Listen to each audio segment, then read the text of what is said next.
জাতীয়তাবাদী মহিলা দল আজকে শহীদ রাষ্ট্রপতি জিয়াউর রহমান এবং দেশের নেত্রী বেগম খালেদা জিয়ার কবর জিয়ারত করার জন্য মাজারে এসে উপস্থিত হয়েছিলেন। আপনারা জানেন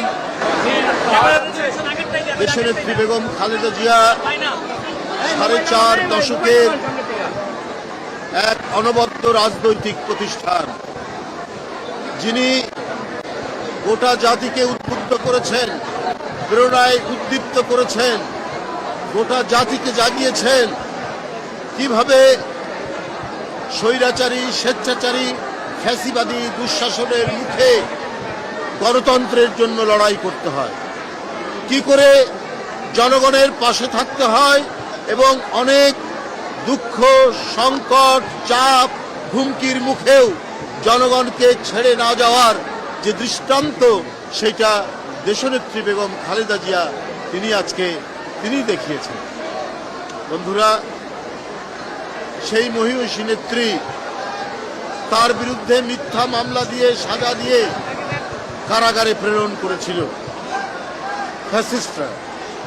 আপনারা দেখেছেন পায়ে হেঁটে তিনি কারাগারের মধ্যে গিয়েছিলেন, কিন্তু সেই কারাগারের মধ্যেই চক্রান্ত হয়েছে, ষড়যন্ত্র হয়েছে, তার চিকিৎসা দিতে দেওয়া হয়নি, তার ভুল চিকিৎসা দেওয়া হয়েছে ইচ্ছাকৃতভাবে, এবং তার খাওয়া এবং অন্যান্য কিছুতেই সন্দেহ রয়ে গেছে।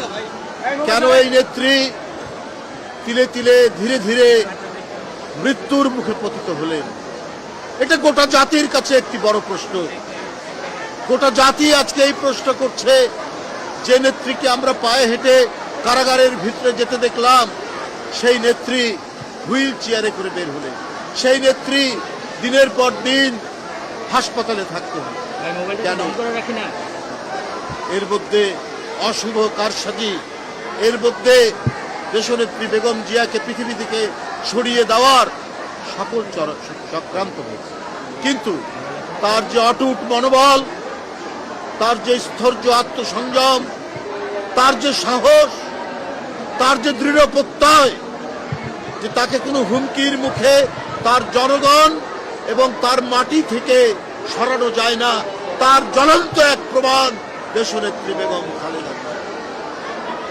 আমরা তাদেরকে হারিয়েছি। বাংলাদেশ এই ইস্পাত কঠিন এবং জনগণের একান্ত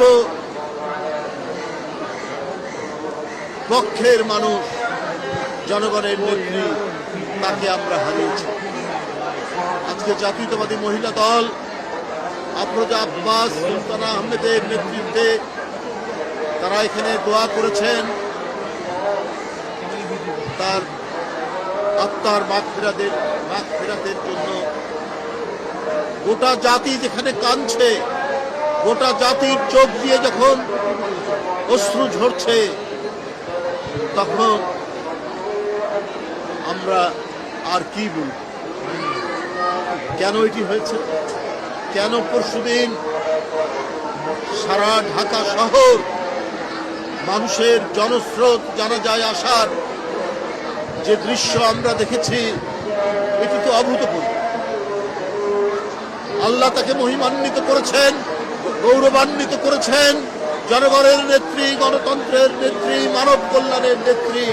তার বিরুদ্ধে কত কুরুচিপূর্ণ কথা বলা হয়েছে, কত ধরনের তার বিরুদ্ধে নোংরা কথা বলা হয়েছে, কিন্তু তার আত্মসংযমের মধ্যে, তার সজ্জন এবং সুরুচিপূর্ণ কথার মধ্যে দিয়ে তিনি প্রমাণ করেছেন, যারা কুরুচিপূর্ণ কথা বলে তারা জনগণ থেকে ধিক্কৃত হয়, আর যারা সৌজন্যবোধ প্রিয়, যারা হাজার আক্রমণের মুখেও, হাজার বাজে কথা বলার পরেও যিনি একটি মাত্র শব্দ, খারাপ শব্দ, বাজে শব্দ তিনি উচ্চারণ করে না, তাকেই তো আল্লাহ মহিমান্বিত করবে। আজকে দেখুন, পরশুদিন থেকে জনতার ঢল নেমেছে, সারা বাংলাদেশের মানুষ আসছে, দোয়া করছে দেশনেত্রী বেগম খালেদা জিয়া। তাই বন্ধুরা আমার, আমি শুধু এইটুকু কথাই বলতে চাই, জাতীয়তাবাদী মহিলা দল আজকে তারা দোয়া করেছেন, শ্রদ্ধা জানিয়েছেন। এই জাতীয়তাবাদী মহিলা দলকে তিনি খুবই ভালোবাসতেন, তার হাত দিয়েই তৈরি। এখানে যে নেতৃত্ব দাঁড়িয়ে আছে সবই তার তৈরি। তাই বন্ধুরা আমার, বেগম খালেদা জিয়া যে আদর্শ, যে নৈতিকতা, যে অঙ্গীকার জনগণের কাছে দিয়েছিলেন, তার যে রেখে যাওয়া আদর্শ, সেই আদর্শ এত উঁচু মাত্রার নৈতিক বৈশিষ্ট্য ধারণ করে।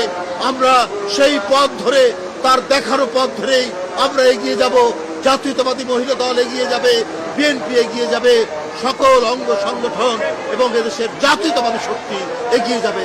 তার দেখানো পথ দিয়ে এগিয়ে গেলেই আমরা গণতন্ত্র সমুন্নত রাখতে পারবো, আমরা দেশের পতাকাকে ধরে রাখতে পারবো, স্বাধীনতাকে ধরে রাখতে পারবো, সার্বভৌমত্বকে ধরে রাখতে পারবো। সুতরাং তিনি যে প্রেরণা, তিনি যে নিজে যন্ত্রণা সহ্য করে, অত্যাচার সহ্য করে তিনি তার পতাকাকে উড্ডীন রেখেছিলেন, সেই দৃষ্টান্তই আমরা অনুসরণ করে আমরা এগিয়ে যাব। এবং তার জ্যেষ্ঠ পুত্র বিএনপির ভারপ্রাপ্ত চেয়ারম্যান জনাব তারেক রহমান, তার যে পতাকা তিনি হাতে নিয়েছেন, তার মায়ের প্রদর্শিত পথ ধরেই তিনি এগিয়ে নিয়ে যাবেন এই দেশকে নতুন সম্ভাবনার দিকে, নতুন দিগন্তের দিকে। আমরা সেই দিগন্তের দিকে এগিয়ে যাব, যার জন্য প্রায় 40-45 বছর, 46 বছর লড়াই করে গেছেন, নিরন্তর লড়াই করে গেছেন, নিরন্তর সংগ্রাম করে গেছেন বেগম খালেদা জিয়া। আপনাদের সকলকে ধন্যবাদ।